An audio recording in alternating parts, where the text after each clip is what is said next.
Hi guys, welcome back. Because I shared so much content and information in this video, I ended up having to make a second part again, partially because I just like to talk. But I hope you guys enjoy the video this week, and I'll see you next week for part 2. Hello and welcome back. If you're new to the channel, welcome. This channel is just about, it's about all different kinds of things, but there is a large emphasis on spirituality and how we can apply that to all of the things that we discuss on this channel. If you resonate with this content, please don't forget to like, share, and subscribe. And today's video is going to be about finding your calling.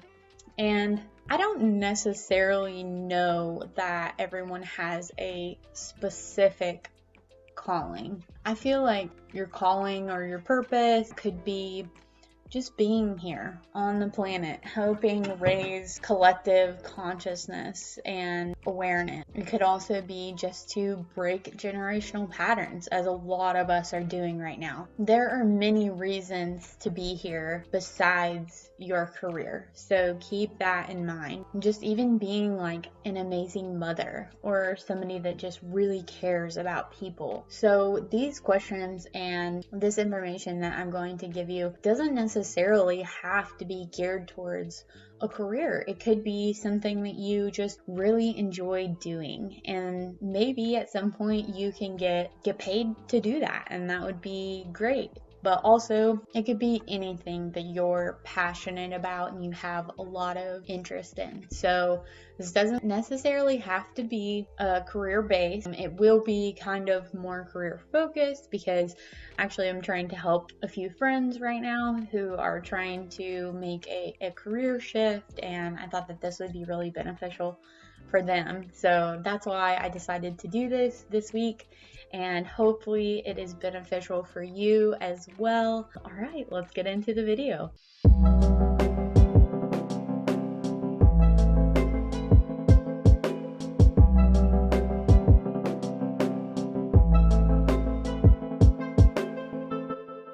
The reason why I have all of this information and this knowledge in this area and have read so many books is because I went through this not too long ago. So it was probably more than a year ago. I was working as an engineer. Just for a short background, I got my bachelor's in chemical engineering, and I worked as a chemical engineer for a year, and then I worked as an environmental engineer for 2 years after that. So I worked as an engineer for a total of 3 years, and I just knew it wasn't for me. I was really craving a connection to people and to make a bigger difference. I know, you think, and I thought that being an environmental engineer would be like the best thing to help the world and in return help people.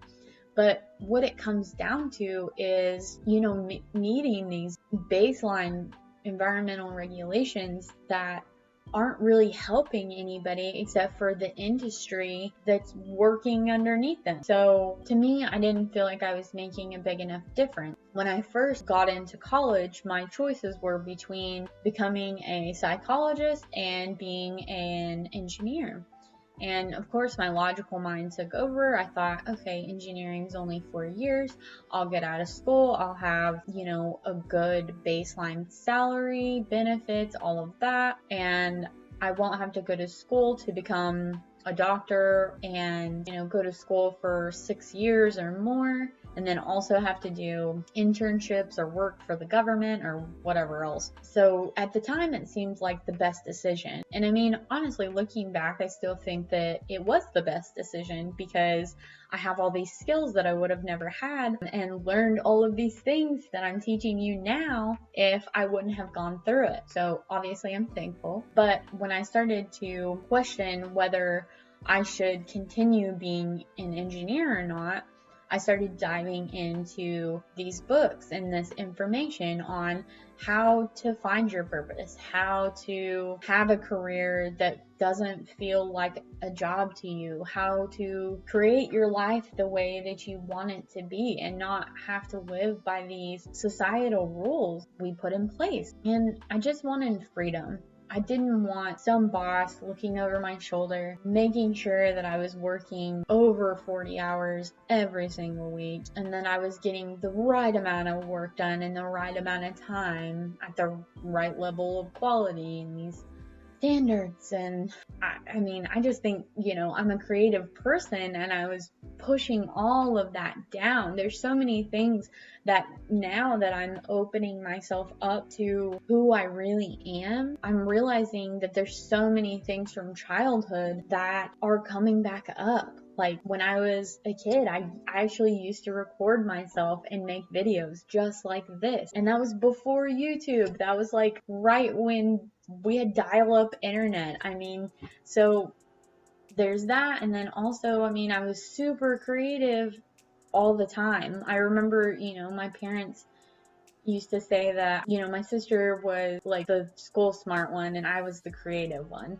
Well, it turns out that I'm both, but I was pushing that creative side down because I wanted to be smart so bad. So that was one of my core beliefs when I was growing up, is that I was not smart enough. And so honestly, I think, becoming an engineer was kind of a decision out of ego, because I wanted to prove those people wrong that said that I wasn't smart enough. Because I even remember telling someone in high school that I wanted to be an engineer, and they were like, oh no, you can't do that. Do you know how hard engineering is? It was honestly like I had to prove my worth, and that is not a good way to find a career, especially if you're wanting to come from a place of finding your purpose, a spiritual place. That's not a good way to look for your career. So lesson learned, learn from me. Don't make the same mistakes that I made. Well, no, it's okay. It's not a mistake. Everything happens for a reason. So first and foremost, you really need to get to know yourself. So that's going to involve meditation, asking deep questions about yourself, about your life, about who you were as a child, and what brings you the most joy in your life. So I'm going to give you quite a bit of questions to answer, and really take your time to think about the answers. And you may take the questions, roll it around in your head for a few days, and really think about these questions. And the answers could continuously evolve, so they might not stay the same. Today, you might be really passionate about gardening, but tomorrow you might be really passionate about dancing. So don't limit yourself here. Whatever feels right, whatever feels natural to you, go with that. But I highly suggest that you write these answers out on paper and get really clear on what kind of future that you want to have for yourself. And once you've figured out what it is that you actually want and what would fit your unique characteristics, then you can start working on visualization and manifestation. If this video is really popular and you guys want to learn more about visualization and manifestation techniques, I am your girl. So some questions could be, what puts you in a flow state? What do you do that you pick up and you completely lose track of time? You forget to eat, you forget to do anything else that you're supposed to do. You just hyper focus on that one thing. What is it? What brings you energy and excitement? And this could probably fall into the category of the last question, but really, what do you most love to do? And this could be anything, including writing, cooking, reading, jumping on the trampoline, looking at a magazine, or just like smelling a flower. And what takes your energy away? Let's try to eliminate those things as much as possible, if you can. What interests are you naturally drawn to, and what pulls for your attention? For me, even as an engineer, I would always read self-development, self-help books, personal improvement, anything like that. anything spiritual. That's what I'm naturally drawn to. So I knew that as an engineer, these two sides of my life didn't really fit in with each other. And I knew that engineering it took my energy away. At the end of the day, I just felt drained. I didn't want to do anything else besides just like lay in bed. That's all I wanted to do. So if you end your day and you're completely drained, you don't have time for anything else, or you don't want to do anything else, that's probably a good indication that you're not doing the right thing for you. And what archetypes resonate with you, and which ones can you apply to your career path? I put a link for an archetype quiz in the description below, and that archetype quiz is from Sahara Rose. She actually wrote a book called Discover Your Dharma, and it is a great book, especially if you're very spiritually focused, because she does go a lot into the spiritual side of things. And another good person to look at for archetypes, and I'll link all these books in the description as well, is Carolyn Myth. She is the best person to go for archetypes. She explains a lot of archetypes. It might honestly be too much information on archetypes if you're not like super interested in it.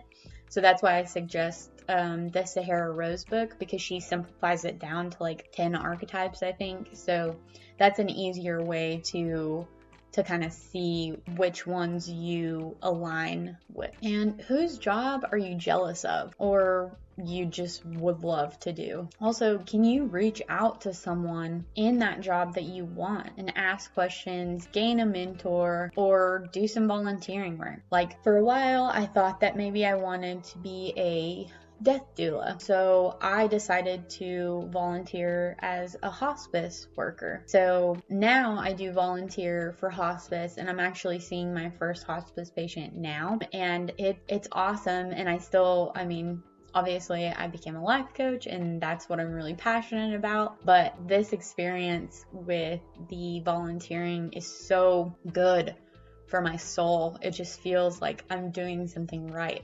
So if you can do something along those lines to kind of figure out what you want to do or where you might be passionate about something, I think that would be really beneficial. Also, you can see if you even like that job in the first place. Like, okay, so another thing is, like, right now I have a client that he really wants to open a churro truck, and that's like really what he wants to do. He's like super passionate about it. And then last night I asked him if he had made churros and had people try them yet. And he said, no, I haven't done that. And he was already wrapped up about, I'm going to have to get a truck, I need a trailer, I need this, I need that. And he hasn't even made the churros yet. So good first step, if you want to try something, just try it first and see if you even like it. Because what if he doesn't even like making churros? When I started life coaching, I life coached people for free so that I could not only gain experience, but to see if I even liked it. So if there's any way, and that was while I was still working as an engineer. So if there's any way that you can try something out before you make a career out of it or go to college for it, do that, because then you can find out if you even actually like that or not. So what in your life is not working right now? And where is the lesson for you? How can this experience and the lessons that you've learned from this job that you have right now help you with your career in the future? So for me, as being an engineer, I obviously got very good at organization, being analytical, being logical and grounded. So I feel like becoming an engineer helps me in that I don't fly off into the cosmos with my spiritual woo-woo-ness. I can stay kind of grounded and still be logical about a lot of things. And also, you can ask other people that know you really well when they've seen you at your best. Or you can think back on a time where you felt your best and what qualities came out in you that you really enjoyed? Also, is there a group that you really want to help or a certain impact that you want to make on the world? Also, do you have the skills to solve a specific problem? If so, and what are they, and what problem could you solve for people? Would you enjoy doing that? And what is your ideal life? And how does a career fit into that? So I think a lot of people think, have a mindset of we have to work to live, which of course that's true. But also, when I was deciding on this new career path to move from being an engineer into like a life coach or like the mental health field, I honestly thought a lot about my core values, and we'll get into that as well. But one of my main core values is freedom. So I want freedom. I want financial freedom. I want freedom time-wise. I want freedom to learn about and create content like this that I really enjoy doing, because this is what gives me energy. This is what gives me life. And thinking about your core values and what you want your ideal life to look like might be a good place to start, and then you can kind of decide what kind of career fits into that. Oh, also another thing is I did not want to work 40 hours a week, which now that I am running my own thing, I might be working more than 40 hours a week, but it sure doesn't feel like it. And also with these questions, again, go through these questions, write them down. I'll put them in the description below so that you can take a deeper dive and take your time with them. But stay in a constant state of curiosity. Don't be judgmental on yourself at all. Just keep that state of wonder about, do I like this? Do I not like this? Continuously ask yourself throughout the day, what do I enjoy? Am I doing what I enjoy right now? When you're doing an activity, do I enjoy this activity that I'm doing? Or do I hate it? Is this giving me energy, or is this taking my energy away? But it's all about having fun and self-discovery. Switching career paths into something that you're like extremely passionate about is so fun. It's so fun. It's so creative. You get to imagine exactly what you want and try to create that for yourself. Don't get me wrong, it's also very scary. There are a lot of self-limiting beliefs that come up. Your brain will automatically try to tell you that you're not going to be able to do that, you're not going to make money doing that, you're not going to be successful, you might fail. It goes on and on and on, but you don't have to listen to that voice, because it's just your ego trying to keep you small. It's trying to keep you in the same place because that's what's safe. It knows that if you stay in that crappy job that you hate, then you're safe because you're bringing in money, you're providing for your family, you're doing what you have to do to survive in this economy and this way of life that we've built for ourselves. But at what cost? What are you losing every day that you have to go into that job that you hate? Are you losing yourself? Does it feel like your soul is dying? So give your soul what it wants. Let it free and be who you were meant to be. And when you find something that you really enjoy or you really hate, make sure to write it down. Start making a list. Make a list of all the things that you enjoy. Little tiny things. When I started doing this, I would make lists, just lists and lists of things that I enjoyed, things that I didn't enjoy. And it was small enough to be like, I don't enjoy like cleaning the refrigerator. I enjoy smelling flowers and being outside and all of those things. And do the same thing with things that give you energy or take energy away, or you can combine those lists together. But start to do things that give you more energy and do less of the things that don't give you energy.